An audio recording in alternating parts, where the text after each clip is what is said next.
बिस्मिल्लाहिर्रहमानिर्रहीम। अस्सलाम वालेकुम। मेरा नाम शाहाब इस्लाम है और मैं हूँ आपका ऑनलाइन ट्यूटर। आज की इस वीडियो में माइक्रोसॉफ्ट एक्सेल के अंदर मैं आपको टाइम कार्ड का बताने जा रहा हूँ। वीकली आवर टाइम पे फॉर एम्प्लॉइज़ किस तरह से कैलकुलेट कर सकते हैं हम एक्सेल के अंदर, वो इस वीडियो में मैं सिखाऊंगा आपको। और ये वीकली कैलकुलेशन का बताऊंगा मैं आपको। इसी को यूज़ करते हुए आप मंथली भी बना सकते हैं और मंथली बनाने के बाद अगर सही तरह से आप वर्क कैलकुलेट करेंगे तो कोई प्रॉब्लम या दिक्कत आपको नहीं आएगी। फिर भी अगर कोई प्रॉब्लम हो तो फिर कमेंट करके आप मुझसे पूछ सकते हैं। तो आइए इसको स्टार्ट करेंगे। माइक्रोसॉफ्ट एक्सेल को ओपन करेंगे। माइक्रोसॉफ्ट एक्सेल को ओपन करने के बाद serial number, day, time in, time out, split cell करने के लिए ऑल्ट इंटर कर रहा हूँ, ब्रैकेट में लंच, टाइम आउट, लंच से वापस आए, लंच पे गए, फिर time in, alt inter, bracket open, lunch, यानी लंच से वापस आए टाइम इन, और फिर टाइम आउट ऑफ करके चले गए। सबसे पहले तो हमें ये कैलकुलेट करना है कि पूरे डे में यानी दिन के अंदर पूरे कितने घंटे ड्यूटी की है उन्होंने। तो यहाँ पर हम हेडिंग देंगे वर्क आवर्स, आवर्स वर्क करना, आवर्स वर्क के बाद टैब, नेक्स्ट सेल में आ गया रेगुलर, यानी रेगुलर की उनकी ड्यूटी कितनी है। उसके बाद आवर टाइम की हेडिंग आएगी। इन सभी को मैं सिलेक्ट कर रहा हूँ। सिलेक्ट करने के बाद यहाँ से अलाइन, सेंटर, मिडल,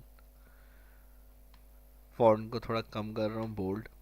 वीकली बना रहा हूँ ये मैं, तो 5 डेज जो होंगे वर्किंग डेज वहाँ तक डे ड्रैग करना है मुझे। मंडे टाइप की ऐसी सेल पर आया मैं, दोबारा कॉर्नर पर सेल माउस पॉइंटर लाऊंगा और ड्रैग करके इसको डे लेकर आ जाऊंगा। इसके अलावा जो टाइम इन होगा वही इनके अंदर आ जाएगा सब। यही मैं अभी सेम रख रहा हूँ, तो कॉपी करके इसको पेस्ट कर रहा हूँ। आपका जो इन टाइम होगा वो इन आउट, जितने बजे लंच से पे गए, लंच से आए भी टाइम आउट, तो ये आप फिर इन और आउट करेंगे। और टाइम इन और आउट जो होगा वो 24 घंटे के हिसाब से करिएगा, यानी 1 बजे गए तो 13। फिर इन्हीं को कॉपी करके पेस्ट, कंट्रोल वी, 2 बजे वापस आए 14, 40, कॉपी, फिर इन्हीं को सिलेक्ट करके कंट्रोल वी,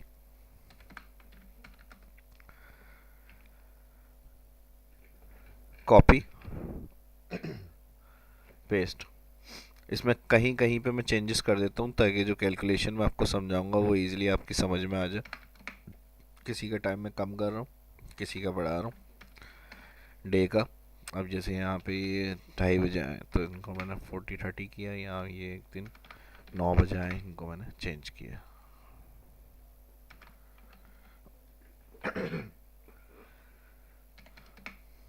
अब फार्मूला सबसे पहले जो लगाएंगे वो हम आवर्स वर्क के अंदर लगाएंगे। Equal, bracket open, time out, lunch के लिए जो गए थे वो सिलेक्ट किया, ब्रैकेट ओपन के बाद फर्स्ट सेल माइनस का साइन,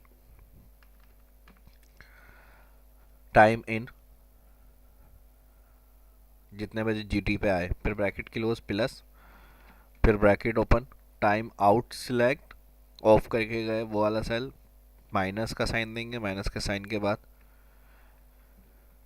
टाइम इन, जितने बजे लंच से वापस आए, फिर ब्रैकेट क्लोज, इंटर, इंटर करने के बाद इसी सेल के ऊपर आएंगे दोबारा और इसको क्या करेंगे, कैलकुलेशन को हम ड्रैग करके नीचे तक ले आएंगे जहाँ तक हमने डेज बनाए हुए, टाइम इन और टाइम आउट किया हुआ है। तो इस तरह जो होंगे उनके आवर्स वर्क निकल के आ जाएंगे। अब यहाँ मैं एक अलग से सेल के अंदर टाइप कर रहा हूँ work day hours,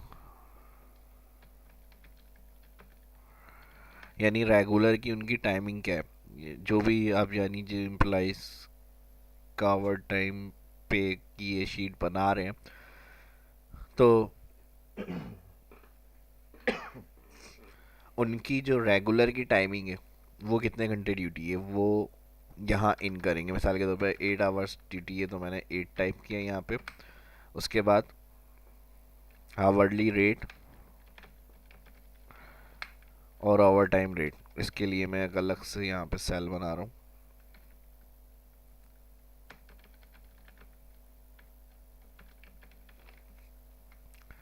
hourly rate 30 है, ओवर टाइम रेट मैंने 40 कर दिया।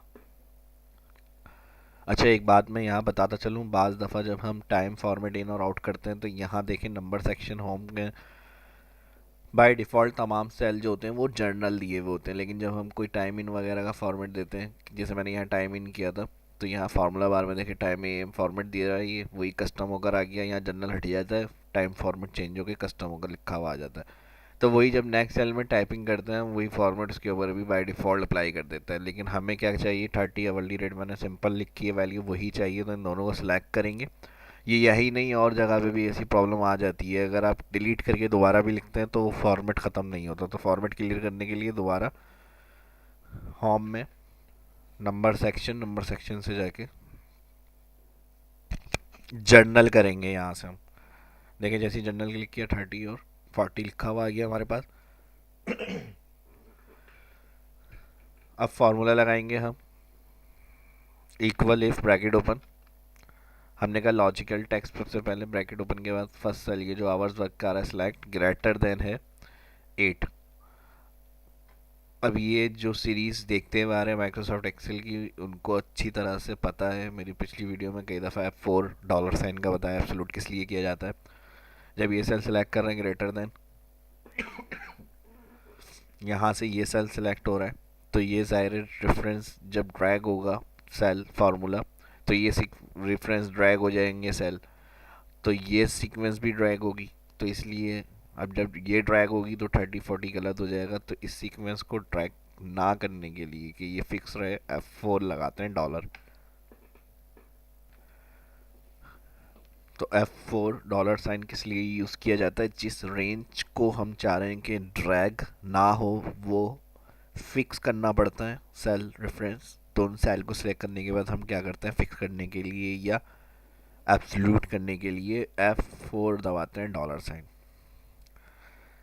तो ये वाला जो वर्क डे आवर जो रेगुलर टाइम होगा उनका, इस सेल में जो हमने अलग से टाइप किया हुआ है, इस सेल को क्लिक करने के बाद डॉलर साइन लगाएंगे, कॉमा, वैल्यू इफ ट्रू, यानी अगर ये वर्ज आवर ज़्यादा हैं इसके तो करना क्या है, ट्रू में वो पूछ रहा है इफ, हमने कहा इसी को शो करें आप,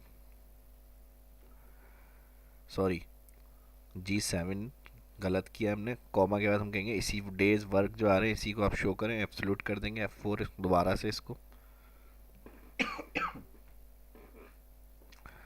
कॉमा, ग्रेटर देन, हमने कहा अगर वर्क आवर्स ज़्यादा हैं इसके तो आप ट्रू कंडीशन में, हमने उस इफ़ कंडीशन में लगाया है कि इसी ट्रू के अंदर हमें वर्क डे आवर शो करें, कॉमा, फॉल्स कंडीशन में बना तो आप क्या करेंगे, वर्क आवर्स को ही, आवर्स वर्क को ही शो करेंगे। फिर ब्रैकेट क्लोज, इंटर। तो ये जो फॉर्मेट आ रहा है यहाँ पर हमारे पास, इसको चेंज करेंगे। हो सकता है इसके अंदर जो आवर्स वर्क मैंने डायरेक्ट इंटर करके कैलकुलेट किया तो यहाँ फॉर्मेट मेरा सेट हुआ हुआ है, आपका शायद आंसर इसी तरह से आए आवर्स वर्क के अंदर भी। तो आप इसको क्लिक करके फॉर्मेट पे एंटर क्लिक करेंगे और यही फॉर्मेट इसके ऊपर भी अप्लाई कर देंगे। तो ये देखें रेगुलर आवर्स जो होंगे अगर ज़्यादा होंगे 8 आवर्स तो वो 8 को ही शो करेगा, नहीं तो फिर इसको शो करेगा जो आवर्स वर्क यहाँ आ रहे हैं। इंटर करेंगे, ड्रैग।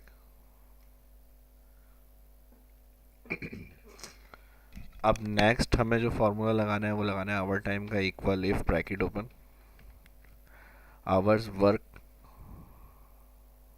हमने कहा ज़्यादा है इसके, F4, कॉमा, ट्रू के अंदर आप क्या करें, आवर्स वर्क को माइनस करें इसके साथ, रेगुलर आवर्स के साथ। तो ज़ाहिर टू कंडीशन में फिर क्या होगा, हमारे पास जो टाइम आएगा वो आवर टाइम होगा, नहीं तो फिर हमने क्या कहा, वैल्यू इफ फॉल्स में 0 कर दें, फिर ब्रैकेट क्लोज, इंटर।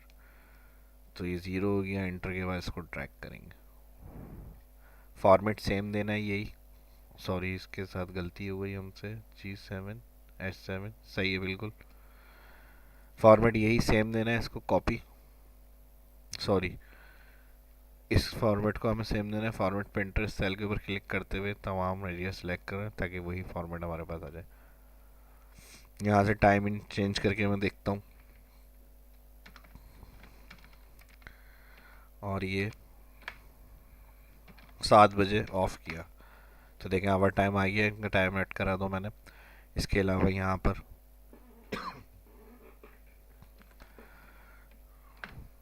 इनका टाइम देखते हैं, इनका एक्स्ट्रा टाइम हो गया, आवर टाइम 8 घंटे से ज़्यादा था तो 30 जो होगा वो इनका आवर टाइम हो गया। इनको भी मैं क्या कर रहा हूँ, 8। जब भी हम कोई फार्मूला लगाते हैं, जो सेल हमने फार्मूले में सेलेक्ट किया, मैं तो उन सेल में चेंजेस करते वक्त फार्मूले वाले सेल जहाँ होंगे वो भी चेंज हो जाएंगे, आंसर आपका चेंज होकर आ जाएगा। अब उसके बाद हमें क्या करना है, यहाँ पर आएंगे, आवर्स वर्क प्लस करना है।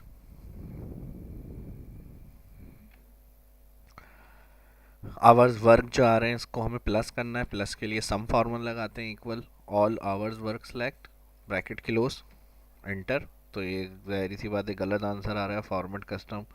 अब इसको नंबर के अंदर जो सम फार्मूला होगा वो हमें टोटल चाहिए, तो इसका फॉर्मेट चेंज करेंगे, नंबर सेक्शन, पॉइंट बना हुआ है इस पे जाए। अब यहाँ जो आवर मिनट आ रहा है इसमें ब्रैकेट कर दें,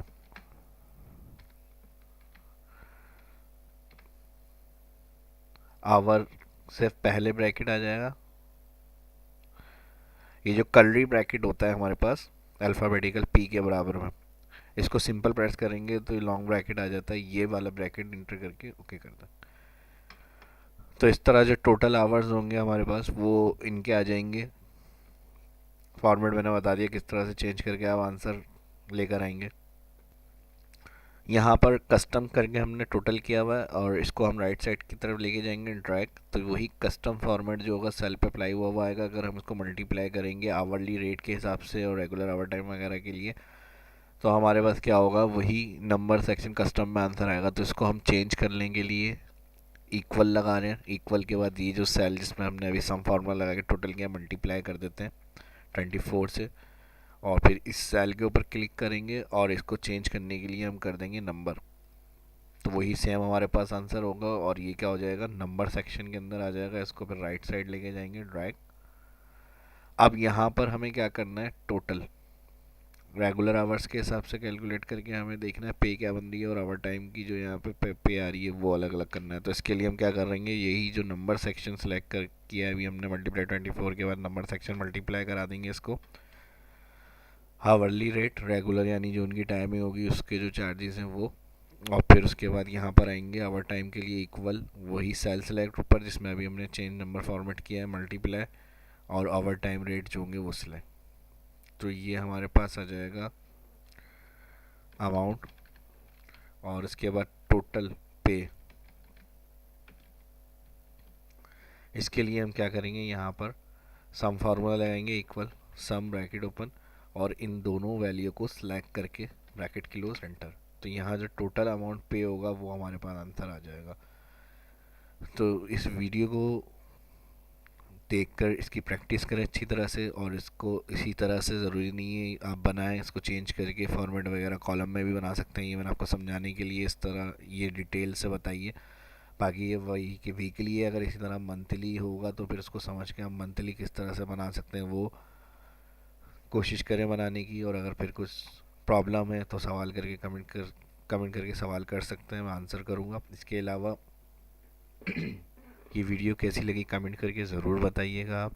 इसमें जो फार्मूले हैं कैलकुलेशन है, मैं समझता हूँ जिस तरह मैंने बताया है, तो कोशिश यही होती है कि कॉन्सेप्ट क्लियर हो और आपकी समझ में आए सारे फार्मूले वगैरह, और जब आप प्रैक्टिस करें तो आप समझ कर अप्लाई करें जो कैलकुलेशन या जो फार्मूले आप लगा रहे हैं। तो ये थोड़ा सी हो सकता है कि वीडियो आपको मुश्किल लगी हो ऑप्शन जो है, लेकिन इसकी प्रैक्टिस करके देखें हो जाएगा इस तरह स्टेप जिस तरह से मैंने बताया, और ये आगे के लिए भी आपके हेल्पफुल रहेगी इंशाल्लाह। तो इस वीडियो को इतना ही रखते हैं। इसके अलावा जो मेरा चैनल है इसके जो बटन है सब्सक्राइब का, इस पर सब्सक्राइब कर लें जो न्यू इस वीडियो को देख रहे हैं, और आज जो आगे जो भी आने वाली वीडियो है उनकी इन्फॉर्मेशन उनको मिलती रहे तुरंत। इसके अलावा मिलते हैं नेक्स्ट वीडियो में। इस वीडियो में इतना ही। शाह इस्लाम को इजाज़त दिए, इजाज़त दीजिए, अपनी दुआओं में याद रखिएगा, अपना बहुत ख्याल रखिएगा। अल्लाह हाफिज़।